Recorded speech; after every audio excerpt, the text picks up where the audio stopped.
Have you ever wondered what it would be like to be a delivery driver driving a Tesla? Well, wonder no more, because in this video, we're going to get into those details and answer some questions that you may be wondering about in terms of how that would work. Hello everyone, this is Elijah with the Rideshare Guy, and in this video, we're going to be talking about how the experience is if you're a delivery driver driving a Tesla.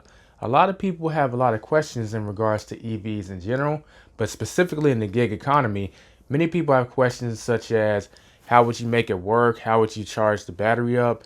Among other questions which I couldn't personally really answer because I've never done it before. But in this video, we're going to be doing a mini Q&A with Matt Kartal.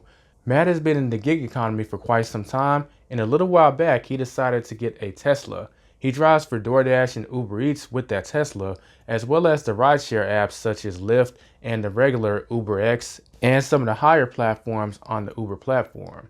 With that being the case, we're going to answer some of those questions you have that you may be wondering how would gig workers navigate around when they're driving an EV, specifically a Tesla. So enough of me talking, let's jump to the Q&A.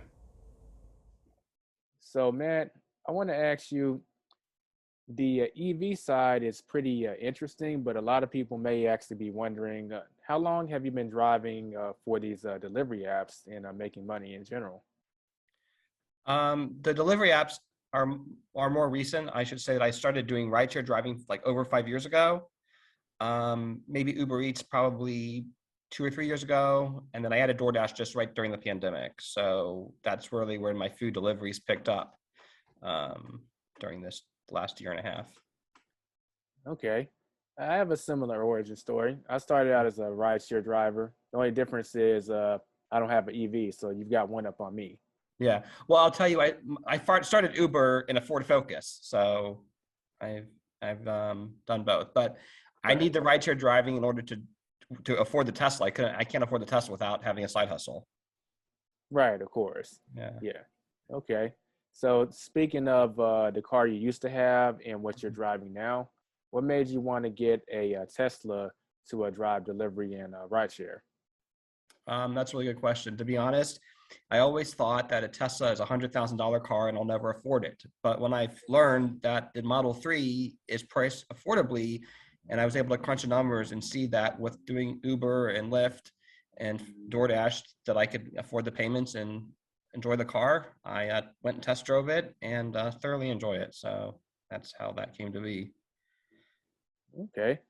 Yeah, I think a lot of people well overestimate things until we actually sit down and take a look at it and like, oh, you know what? This actually is within my budget. It seems like you kind of felt some of that, and it probably Mhm. felt pretty good. Am I right? Exactly. Yeah. I mean, I'll be honest, it is not a cheap car. But I budget my life in a way that I can afford the payments and still live the life I want to live. And that's what's important to me is that I can, do both. Right.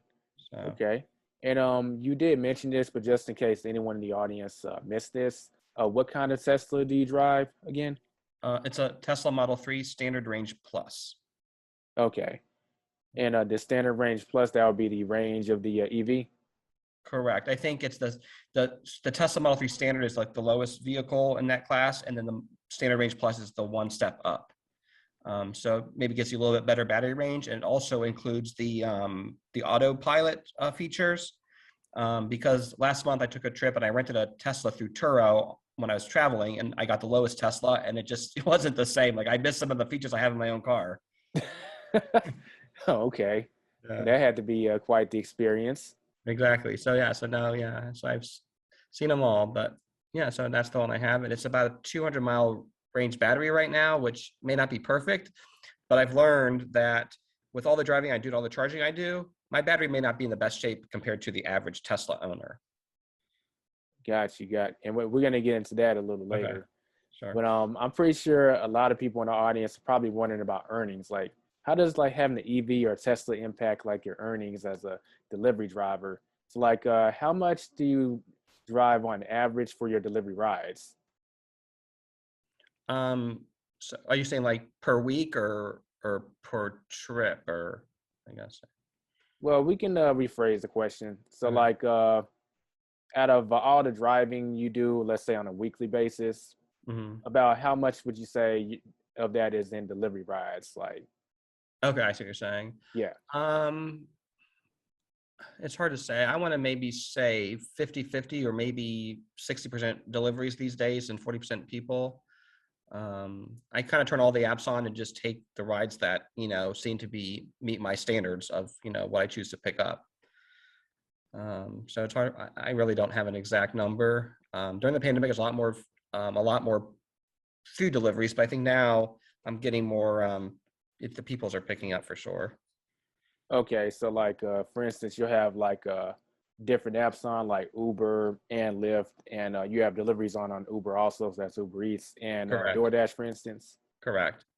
And then, yeah, and then I have my standard is it's a $5 minimum that I'll pick up, and it has to pay at least $1 per mile. So if the app tells me it's 10 miles, then I want to earn at least $10 off of that trip. So that's, Okay. yeah. And when you're calculating that, I am kind of curious. Mhm. Do you calculate the drive back to wherever you were in that per mile, or is it just a flat per mile? It's Just like, just whatever the app shows. And the app, okay, DoorDash and Uber Eats, they show the total miles driving from to the pickup and to the customer's drop off. right. Yeah. Okay, got you. So you already established that you also do rideshare and you do delivery.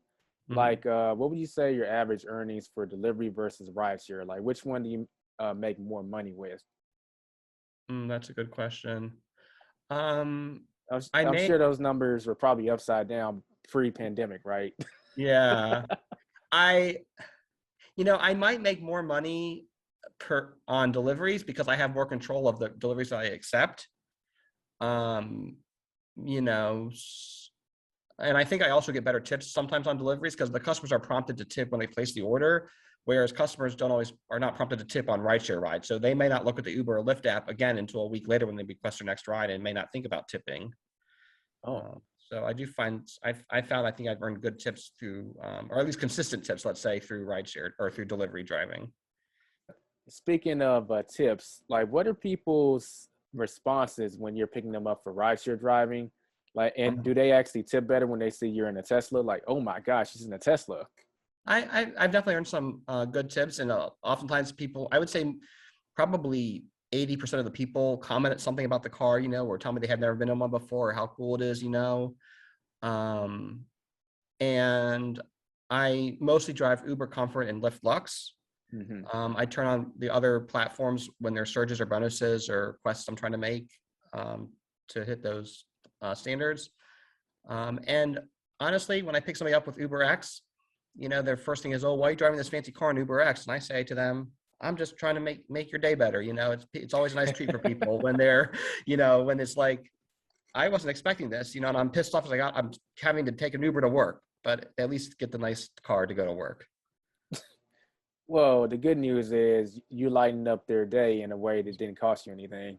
Exactly. you know so they always laugh at that response of, "I'm just trying to make your day better," or "It was nice, it's a little surprise for you." Yeah, um like, oh, I swung by the dealership and grabbed this just for you. I'll drop it yeah, off after we finish this trip. Kind of like exactly. that. But yeah, no, it's a blast to drive, and I enjoy the money. I enjoy getting out of the house. I enjoy the Tesla, but if I didn't have the Tesla, I don't know if I would have kept doing rideshare. And speaking of Tesla and rideshare, do you get that occasional customer that they just, once they see you driving a Tesla, like the whole ride is like an interrogation, like, well, how about this, or what is that, or they just have a bunch of questions about Tesla, maybe because they're thinking about getting one? Exactly. Have you ever been in one? I have not. Okay. Well, the first question they always ask is, "Where's the dashboard?" Because in the Model 3, your dashboard is like this. It's like it's a screen that looks like an iPad. So they always ask you where the dashboard is, and then um, how do you focus on this driving this car with all these, stuff on the screen? And I just say you get used to it. Mhm. But the funniest thing is when the customer picks me up on Uber Comfort and they put on their no quiet ride, and then they get in the car and they want to talk the whole time. So that happens a lot with that car because it's just that, they're not expecting it, so they want to talk. But it's nice because it gets me away from the conversation of, How long have you done this? Do you ever get drunk people in the car? Has anybody ever thrown up in your car? You know, do The you have any crazy stories? stereotypical questions you get as an Uber or Lyft driver. Exactly. So it's definitely gives me a variety of conversational topics. Well, that alone is probably a plus. Maybe I need to go out and get one just because of that. Yeah, Getting the same like 5 or 10 questions over and over again gets old after a while. exactly. So this is probably a lot of people's biggest question, but as a Huh. gig worker who's driving for the delivery services and rideshare, are you ever concerned about things like a potential like a shorter battery life as opposed to like when people fill up for gas or people wearing down your Tesla? It's definitely a concern. I shared with Paul the other day, and I'll share with you that I seems like my battery sometimes doesn't have as great of health as I feel like it should. But I had Tesla about 2 months ago run some diagnostics on it, and they say that under their standards the battery's still healthy. So they basically not for me not to obsess about how much miles the battery's showing and things, and just drive the car. And the car is smart, and the car will alert me if there's a problem, or as Tesla told me, if I ever feel like there's issues, I can have them run remote diagnostics on it. So Okay. and then of course, listen, my car gets a little bit dirtier with people in there, and stuff, slamming the door, and but I just do my best to keep it clean. And it just I knew I was going to use the car for rideshare, so it's part of what I signed up for. Yeah, it's something that as long as you stay on top of it, it doesn't become an issue. Exactly. Cool. Yeah. So, Matt, is there anything else you found like interesting or unique about your experience driving a Tesla for the gig economy? Um, it's exactly what I expected. The only thing I will say is that for other people, you want to make sure that you have a good charging plan in your town when you're driving. So here in Cincinnati, the Tesla superchargers are in locations that are convenient for me as far as like places I tend to drive, or have a lot of pickups and drop-offs. So that works out nicely. I could imagine other cities though where it could be more difficult for Tesla supercharging. And there's a rumor that you're not allowed to use the superchargers as a rideshare driver, or when you use your vehicle for commercial purposes, but that has since Hmm. changed. So as long as you're paying for the supercharging, Tesla allows Uber, Lyft, and other rideshare drivers to use their supercharging network. Okay. And there are a lot of places that offer chargers nowadays, like Whole Foods and places like that. Mm-hmm. Okay. Correct. The difference though is that the Tesla superchargers get your battery charged up in 30 minutes. Hmm. Some of the other Oh, yeah. places might take a little bit longer. So sometimes I have to leave. I might plug my car in at like Walmart and leave it there for a few hours and grab an Uber myself home, just a couple, 10 minutes down the road, and let my car charge up for a bit before I go back and pick it up. Smart tactic. Yeah. Yeah. For So those of y'all that are gonna grab a Tesla after watching this, he's giving y'all some insider knowledge how to charge exactly. up and make that money, right? Yeah. Okay. So Well, yeah. Matt, we definitely appreciate you sharing these tips and just your overall experience with driving a Tesla on our platform. So, everyone, if y'all have any questions or comments, feel free to leave them below. And this should be interesting because I know a lot of people have an interest in getting an EV. Specifically, some of y'all want to get an EV to drive for the gig economy, whether it be delivery driving or also rideshare driving. So be sure to let us know in the comments section. Don't forget to subscribe if you're new. Hit that bell notification if you want to be notified when we drop another video. And we'll catch you in the next one. Be safe and be profitable, everyone. Thank you, Elijah.